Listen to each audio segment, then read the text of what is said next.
Hi friends, good evening. Welcome back to my channel Anuradha Das Sambalpuri blog. आज मैं गोटे कलरार item टे बनाऊे जेनटा कि पिता बिल्कुल ना लगे, बहुत टेस्ट लगसी। आपन भी करी खाबे। यहाँ मैं कलरा के भल भाव धोई दूचे।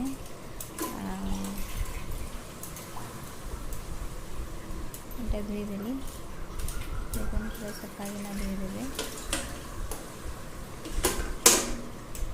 2 थर 3 थर पूरा धोईदेवे सफा किना।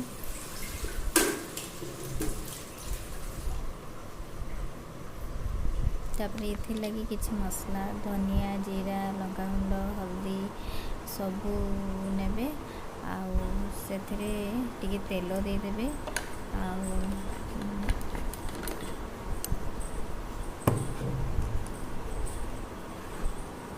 पानी भी मिक्स करदेवे। पानी टिके मिक्स कला परे सेटाके भल भागे दली देवे।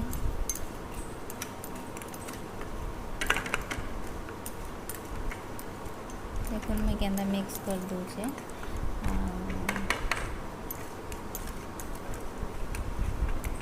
यहाँ मिक्स कर सारा पर लुण टे देदेवे। इटा भितरे भरमा ना कलरा भितरे से लुण टे देले भितरे लुण लगवा। आटा कलरा के मझीनु फाल फाल कर दूचे जेनता कि मसला भितरे भरी हेबा।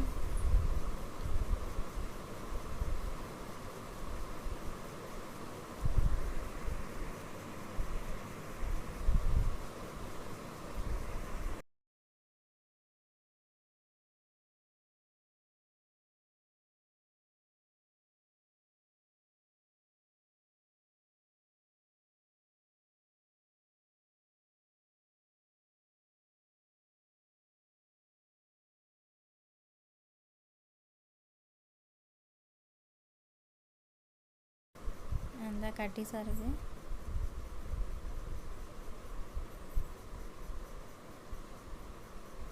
देखो मैं काटिदेली ना सब कलरा के।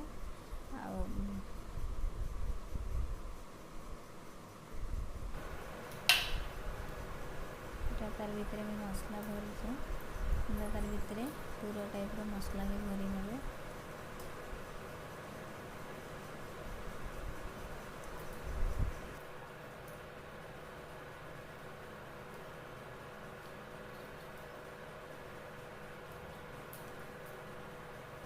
এটা দেখুন एंता दिसवा मसला भरला परे। तापरे एटा कड़ाई रे तेल नहीं नेबे।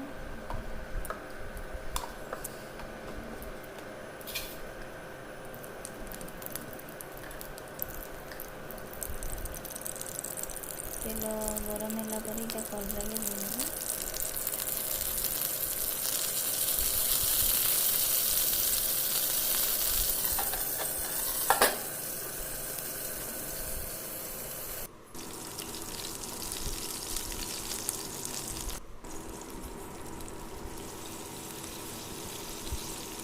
भल लगे मैं भापी देगी।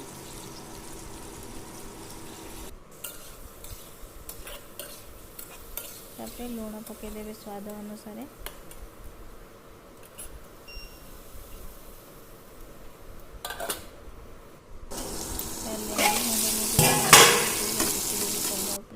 लेंबू देले पिता नहीं लगे, बहुत टेस्ट भी लगती। स्मेल भी बढ़िया आती।